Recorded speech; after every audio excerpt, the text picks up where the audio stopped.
they look like? I don't know. This don't make no sense to everybody. Hit it with that Golden Debate Show. Hit it with it. Whatever they want.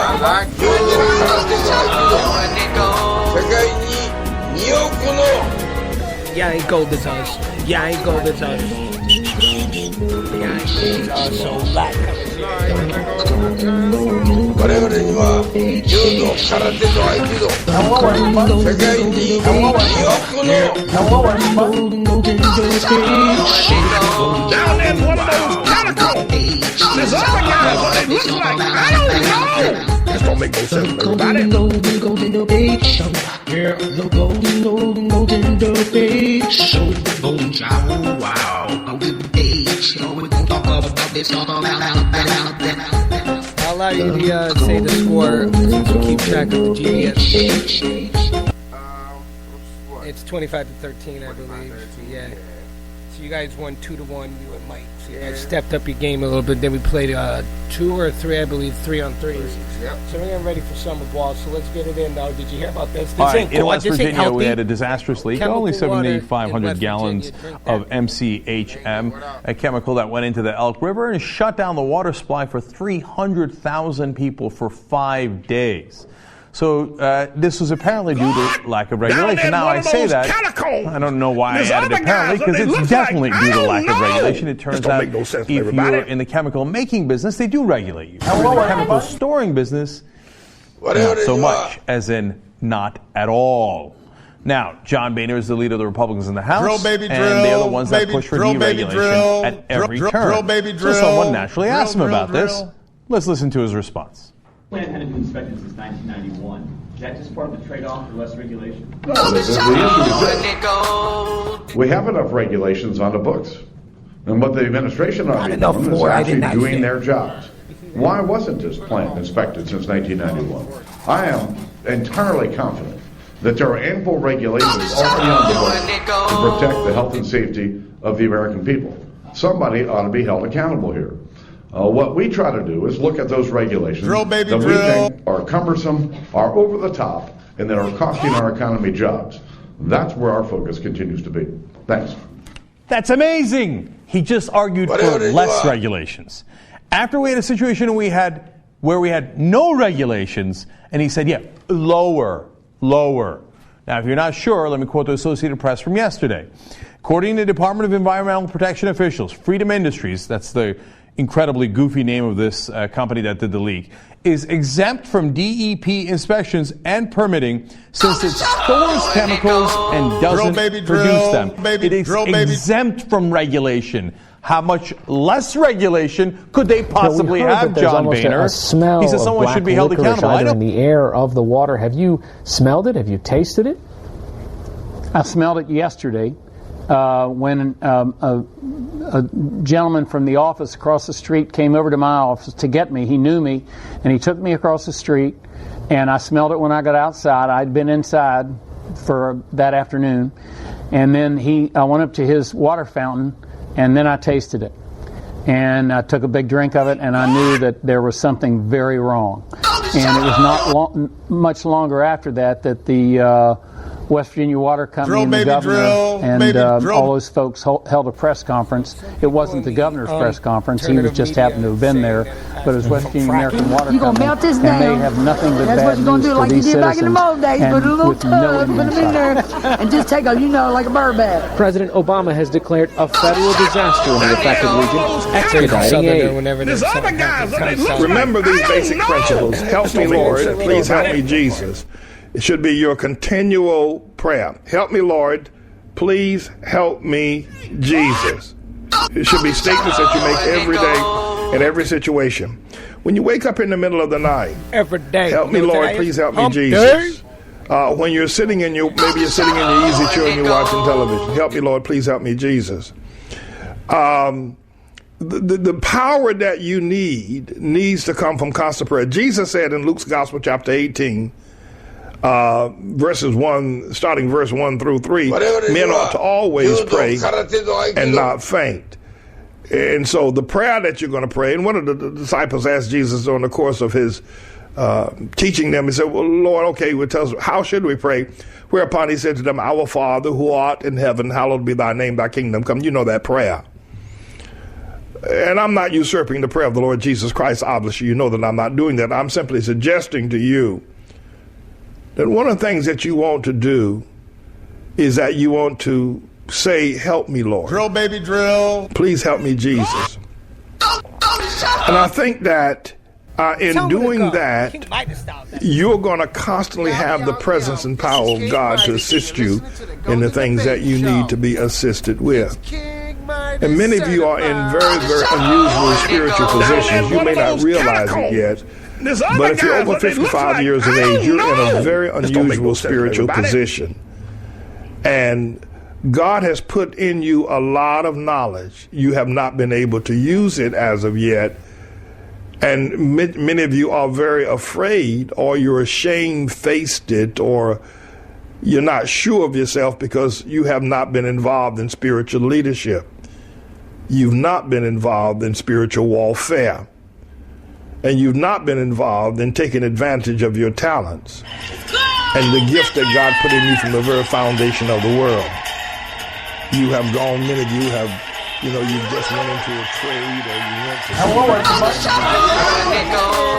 but you never went to school to learn to magnify the gift that you have for spiritual warfare, for understanding and wisdom. In fact, there is no school that... Welcome to 1975, Austin Powers and Forshaw. We are both swingers, you see. You see, all the legal system and political system is the system's immune system against humanity. We try to fight the system, and its immune system kicks in, and it destroys the attacker. But again, this only happens because we give the system our energy. And the people that are raised to run the system, the police officers and politicians, these people only get to the positions that they get to because they're completely locked in the left brain, and they're basically sociopaths. And as I've often said, you can't blame them for being that way because the scholastic system and the whole social structure of our society is designed to breed these type of people.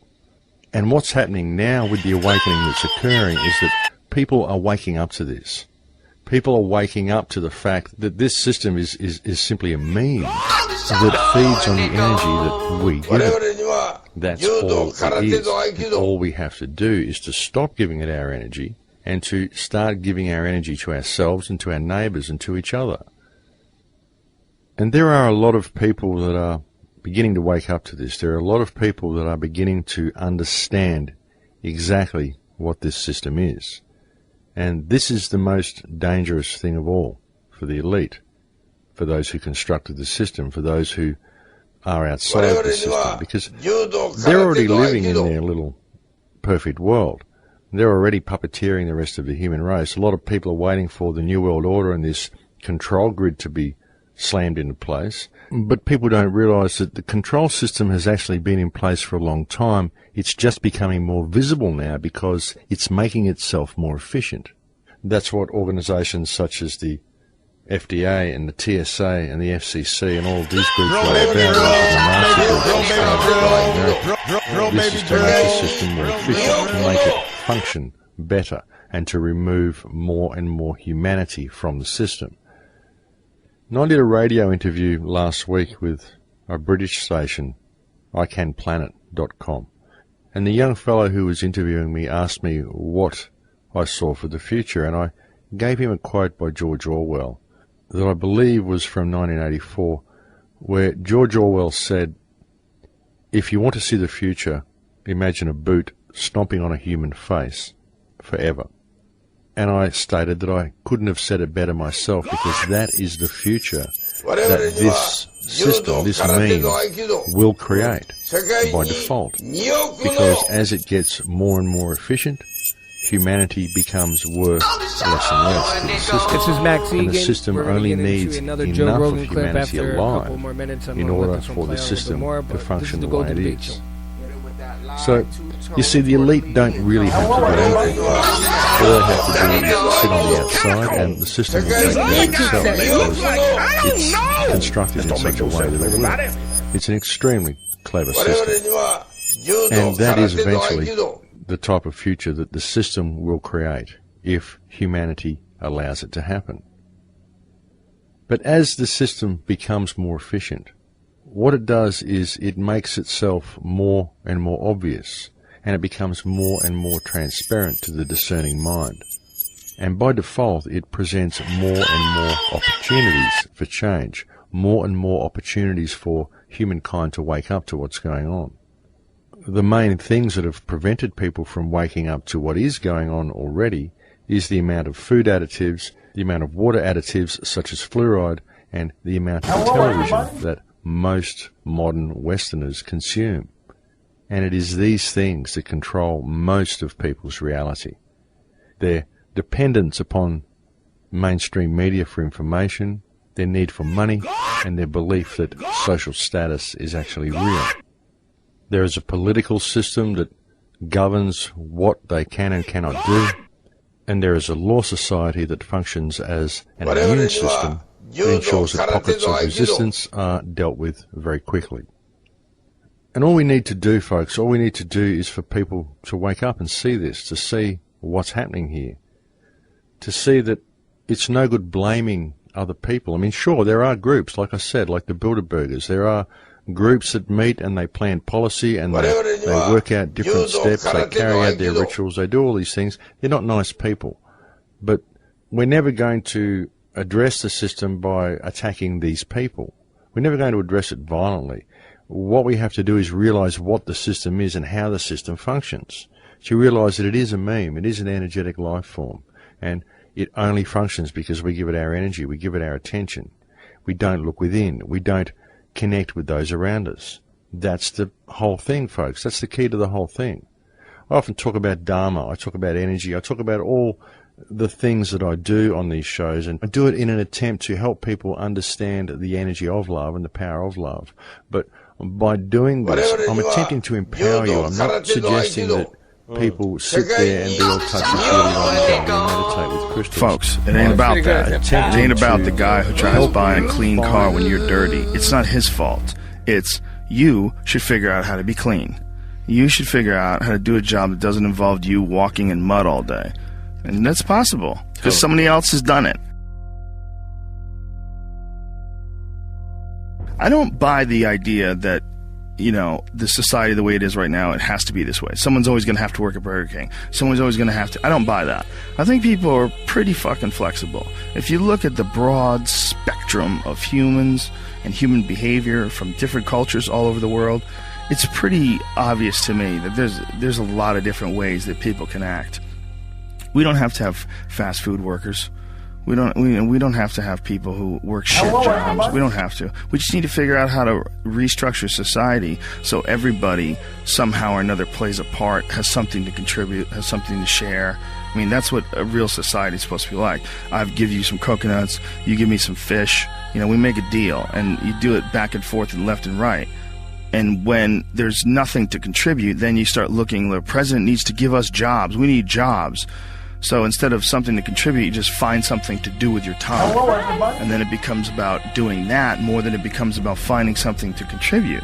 So society gets wrapped around becoming a part of a machine. Society, instead of becoming a bunch of individuals that are expressing themselves in unique ways, and everybody sort of borrows and shares and sells this and you sell that, and we all sort of figure out how we can contribute in a society, we got sidetracked and diverted into these boxes that they call companies and corporations, and we got stuck into these containers. They go cubicles or offices, and we got forced into this system. So our time, instead of it being invested in making pottery or fixing cars or doing something where you have a passion or you have some sort of a connection to, instead of that, you've sold your life to sit in a box and work for a machine, an uncaring machine that demands productivity. It doesn't understand you. It doesn't want to understand you. It has a bunch of very strict things in order to keep the humor at a minimum in the office, just in case one of you fuckheads says some stupid sex jokes that gets them sued and they have to give somebody $1 million. So get it together, and this is your life now. No natural behavior. Everybody's wearing clothes they don't want to wear. Everybody's showing up and doing something they don't want to do. They have no connection to. That's the problem with our society. And then what's the reward for all this stuff? Go home, get a big TV. Go home, you're going to get a shiny belt buckle. You're going to get a nice purse. You're going to wear shoes that you couldn't afford last week. You're going to get that dream car. And every week we're chasing down this new object. And every week we're trying to fill this hole in this sad shadow of a life that we've been left with after work. That you work 8 to whatever hours a day plus commuting. And then you're like this. And that's your life. That's your real fucking life. All that other stuff is not your life anymore. All that other stuff is work. And most of us have committed to that. I know you've been there before, and I've been there before. And we understand that it's a trap because we got out of it. But for the people that are in it, a lot of times they don't even understand it's a trap. They just think it's a good job. They think they got dental. I'm doing really good. I got my own parking spot. It's got my name on it. And you're just a piece of a heartless, shitty machine that makes money.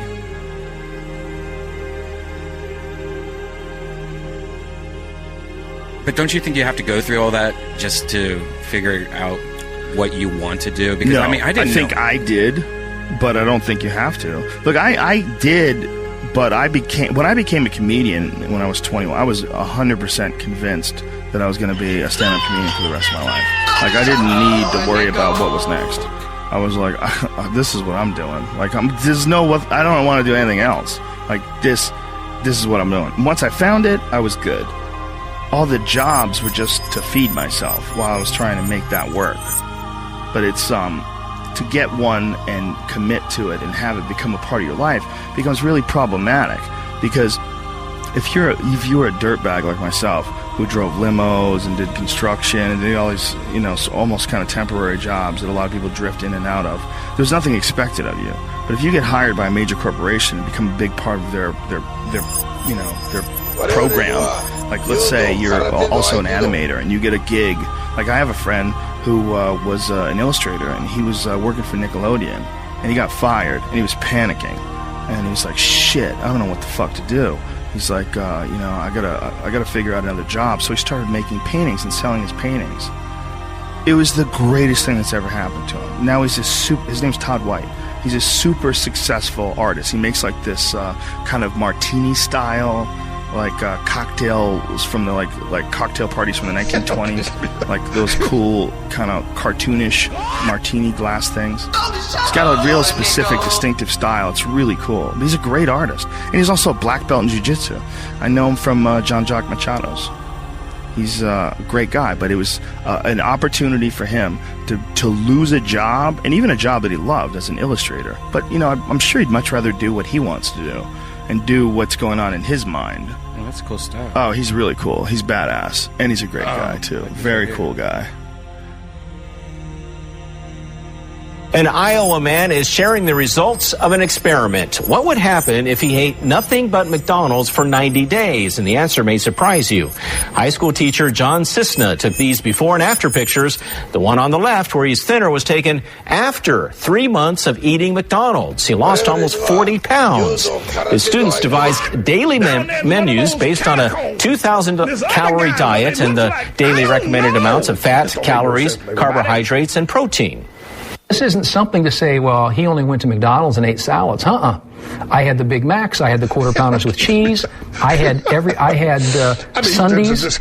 I had ice cream cones, orange juice. Cisna also started walking every day, which no doubt helped, too. He says the point of the experiment was to show making wise nutritional choices works, even at a place like McDonald's. Most especially heroin. In every corner of our state, heroin and opiate drug addiction threatens us. Governor Peter Shumlin devoted his entire State of the State speech to this one issue, forcefully calling to have this gripping documentary on Vermont's drug addiction shown in schools statewide. The first pill I used was a Percocet and Vicodin, and then it moved on to Oxycontin, and then I went to heroin.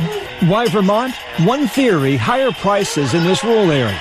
That means bigger profits for dealers. Nationwide, more people die of drug overdoses than from motor vehicle crashes. That's triple the number from 1990. As we discovered on a recent ride-along with police in New Jersey, heroin is cheap and readily available. Heroin is much, much cheaper than prescription medication. Give me the ratio. A 30 milligram oxycodone pill, $30. An 80 milligram Oxycontin, $80. A bag of heroin, $4. Many people believe daily supplements will keep them healthy. But a panel of experts reviewing 3 studies on multivitamins finds no evidence supplements prevent chronic disease or death, and they should be avoided. There's really no evidence of benefit, and there is evidence of harm. Our recommendation is don't waste your money. Previous research has shown beta-carotene, vitamin E, and possibly high doses of vitamin A can increase death, and that other antioxidants have no benefits. About half of people in the U.S. take multivitamins. It's a massive industry, taking in about $30 billion a year. The Council for Responsible Nutrition disagrees with the latest review. It argues supplements are an appropriate option for consumers who aren't getting enough nutrients from food. How are you? Dr. Robert Graham agrees. There may be an argument to continue taking a multivitamin to replace or supplement your not healthy diet. Hatred, stole all this information against people because they're being lied to. But in reality, these guys are disgusting. You gotta make them disgusting. I don't know. This don't make no sense, everybody. So many come up with this information that just going to feed to you little by little. And a milestone set by former President George Herbert Bush and his wife Barbara tonight. Today is their 69th anniversary, making them the longest married first couple in American history. Here's their wedding day album.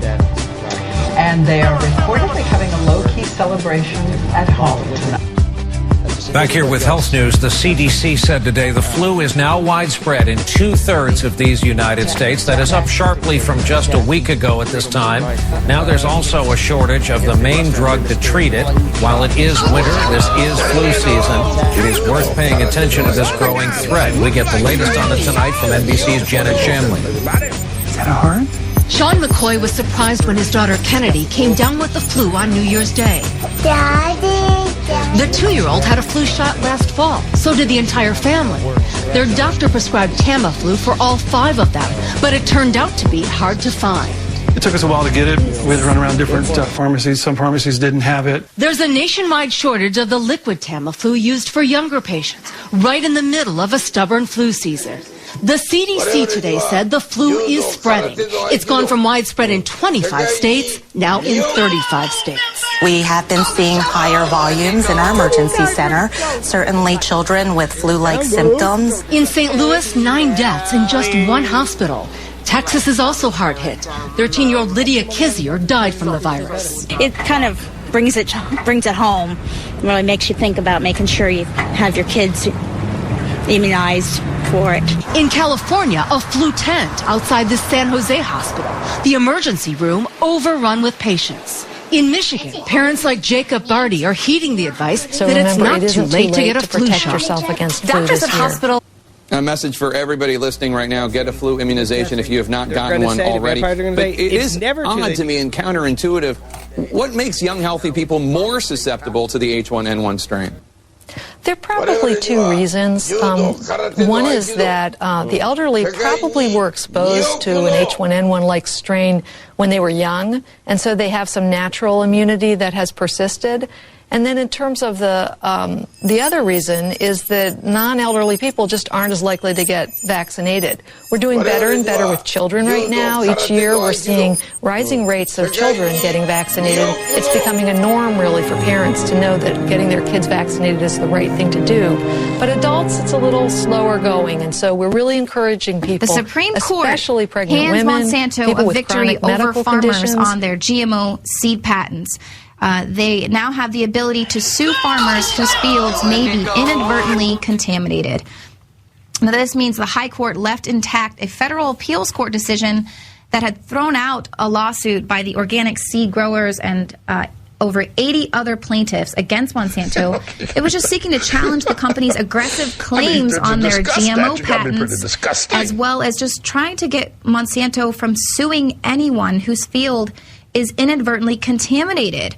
Now, Monsanto has filed over 140 lawsuits against farmers for planting the seeds without permission, and they've also settled around 700 other cases without suing.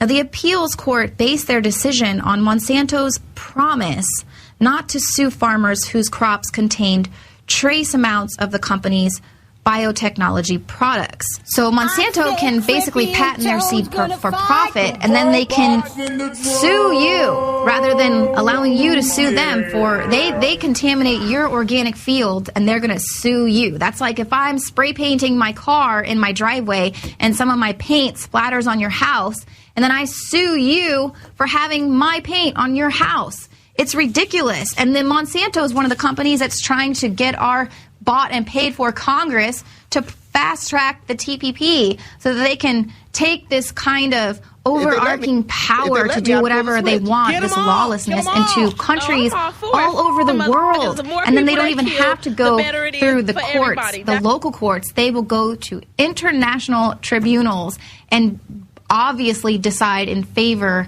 of these huge corporations, because it's becoming clear every day who really runs this country and who really pulls Obama's puppet strings.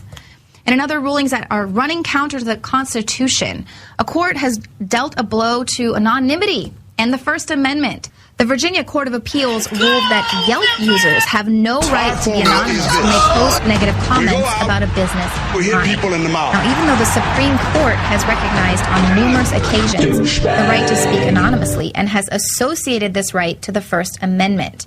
Now, one case said protections for anonymous speech are vital to democratic discourse. Anonymity is a shield from the tyranny of the majority. Come on, aren't you having fun? Look, if you don't want to go, I can give guys a ride to the party. Jeff in the front, Larry in the rear. It'll be tight, but we can make it work. I don't think it'll be that tight. I just got invited to a party in the hills tonight. You guys want to go? No! Come on, aren't you having fun? Look, if you don't want to go, I can give guys a ride to the party. Jeff in the front, Larry in the rear. It'll be tight, but we can make it work. I don't think it'd be that tight.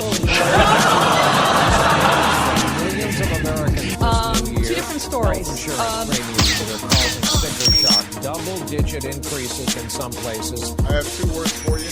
Predators. Flu season came soon. Rebel-on-rebel fighting is causing many to change their view of the conflict in Syria. Former CIA Director Michael Hayden said the Assad regime is beginning to look like the lesser of all evils. The former U.S. ambassador to Syria, Iraq and Afghanistan, Ryan Crocker, agreed that Assad is not as bad as it started, while Russia's Foreign Minister Sergei Lavrov welcomes the change of stance. But in Turkey, there's no change. I am Lisa. It was only a matter of time before Congress turned its attention to the Target credit card breach, and now Senate Banking Committee members, Democrats Robert Menendez of New Jersey, Chuck Schumer of New York, and Virginia's Mark Warner had, in a letter, called on committee leadership to hold a hearing as soon as reasonably possible on the safety of consumer financial data. The point of the hearing: does Congress need to pass tougher cybersecurity rules? The senators say they want to examine whether market participants are taking all appropriate actions to safeguard consumer data against fraud and identity theft. Specifically, in Target's case, how did the hackers penetrate their systems, and why did it last more than 2 weeks? No response or date yet on when the hearing might be. The Senate is out of session until January 6th. Emily? You know, what kind of power does Congress actually have in this space, or is this just more of a public grilling? Yeah, so we know lawmakers expect to make an example out of Target. What's less clear, though, is what Congress will actually be able to do, because as you know, they've so far had little luck passing any real cybersecurity reforms. This latest letter, though, to the Banking Committee followed... Everyone up, everyone in, time for the fun to begin. Come on with us to Magic and wonder away.